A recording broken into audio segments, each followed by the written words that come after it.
So we are in our second week of this sermon series called Mystery, looking at the book of Job.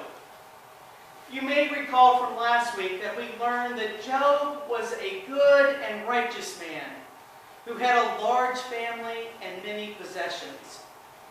And that God allowed one of the heavenly beings, the accuser, or remember Hassan, to test Job's faith in God.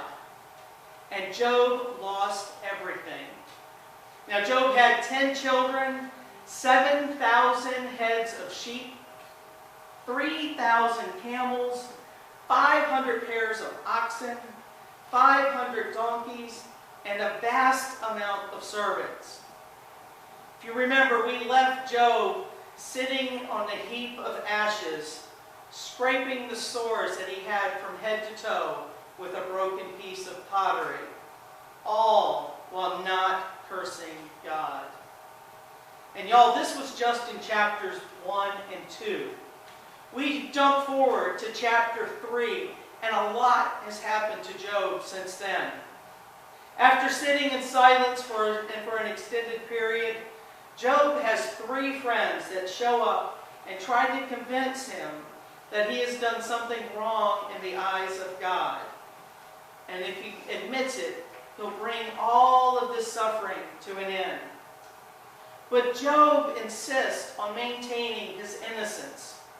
In today's readings, we find Job searching for God in the hopes of pleading his case to him. Job is hoping that he can find God and tell his side of the story, that everything would be made right. Job is lamenting about not being able to find where God is, that God is distant and far away from him.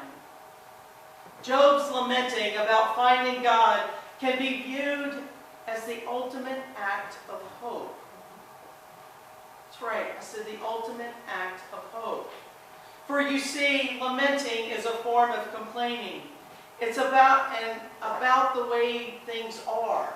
We complain about the way things are, and that implies that there's a way that things should be, which is hope. I read this week an article put out by Harvard Business Review about the top 10 complaints that workers have about their leaders. And the top 3 were not recognizing your employees' achievements, not giving them clear direction, and not having time to meet with the employees. If we look at Job's stories, his story falls into these 3 top complaints. Job maintains his innocence. He is searching for what to do next. And lastly, and most importantly, he's looking for God. The heart of Job's complaint is not one that he is suffering, or that how could God allow these things to happen to him. But he is lamenting, he is complaining that he feels that God is distant, is absent. Job feels like he's been deserted by God. Job is longing for a sense of God's presence, for God's attention. And this is what is driving Job's lament. So to me, this brings up the question, do we deserve God's attention all the time?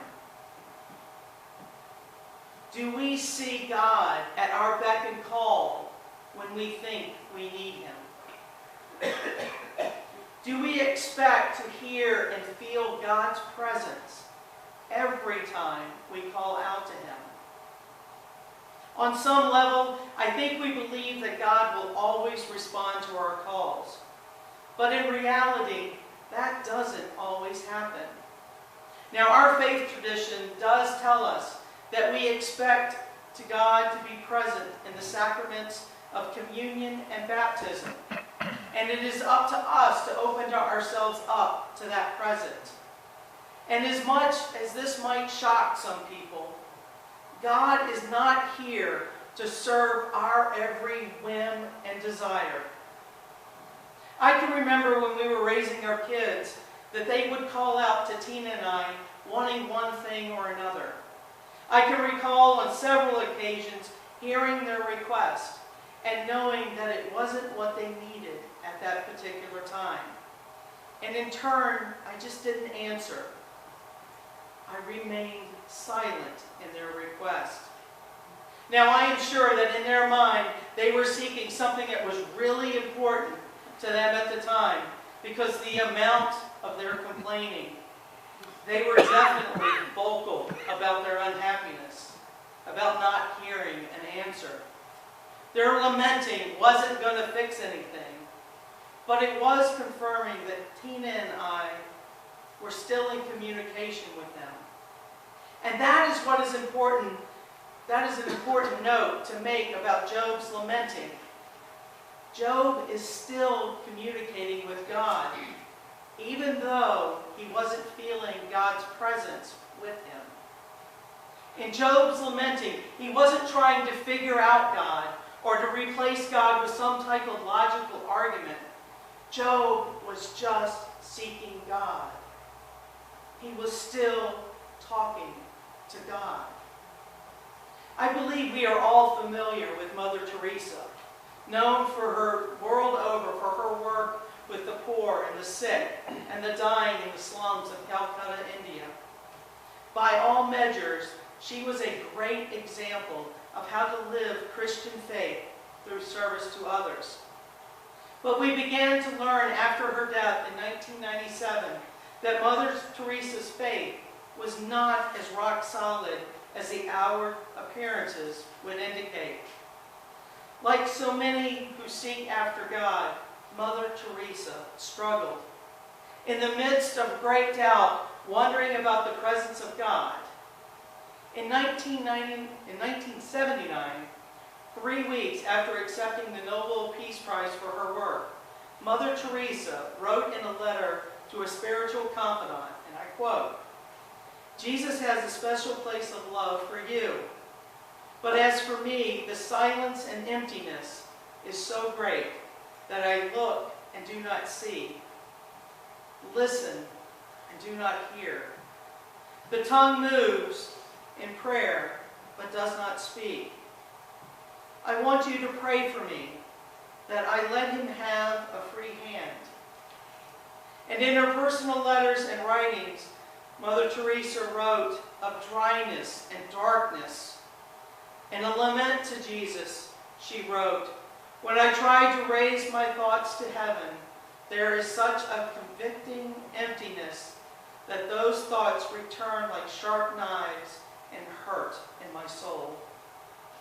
I am told that God loves me, and yet the reality of darkness and coldness and emptiness is so great that nothing touches my soul."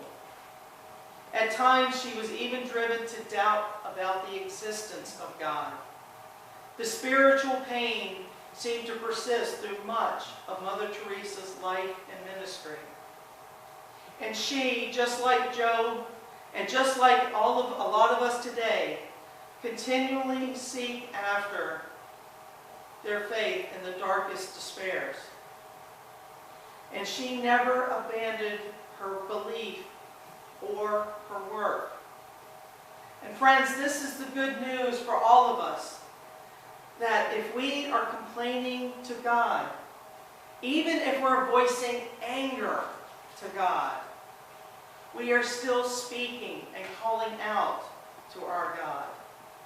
Even though we can't see it or feel it, we know through our faith that God is still listening to us.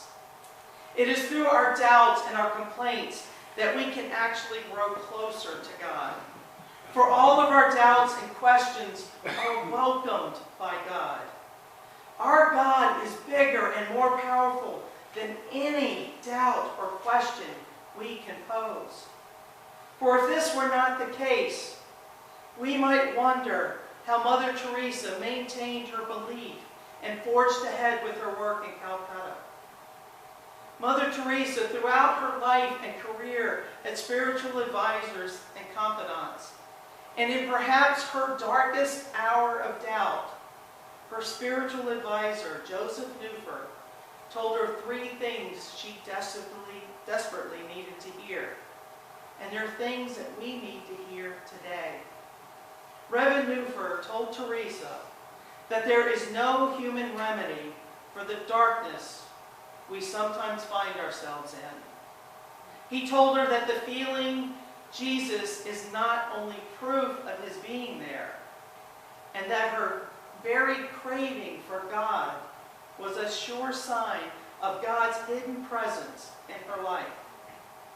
And finally, Nooner advised Mother Teresa that the absence she sent was a part of the spiritual side of her work for Jesus. Friends, this is the key to our understanding about pain and suffering that we experience today, and our hope for tomorrow. It's understanding that God doesn't test our faithfulness. Sometimes bad things happen to good people for no apparent reason at all. And that our seeking God is a sure sign that God is present in our lives. God can handle all of our doubts, our anger, and our questions, because God's loving grace is bigger and greater than all of those things. Praise be to God. Amen. Will you pray with me? Mighty Lord, help us look for you in the north and in the south, in our homes and in our workplaces, in our families and in our relationships. May we never stop pursuing your truth. Assure us with your word that you are with us wherever we go. In Jesus' name we pray.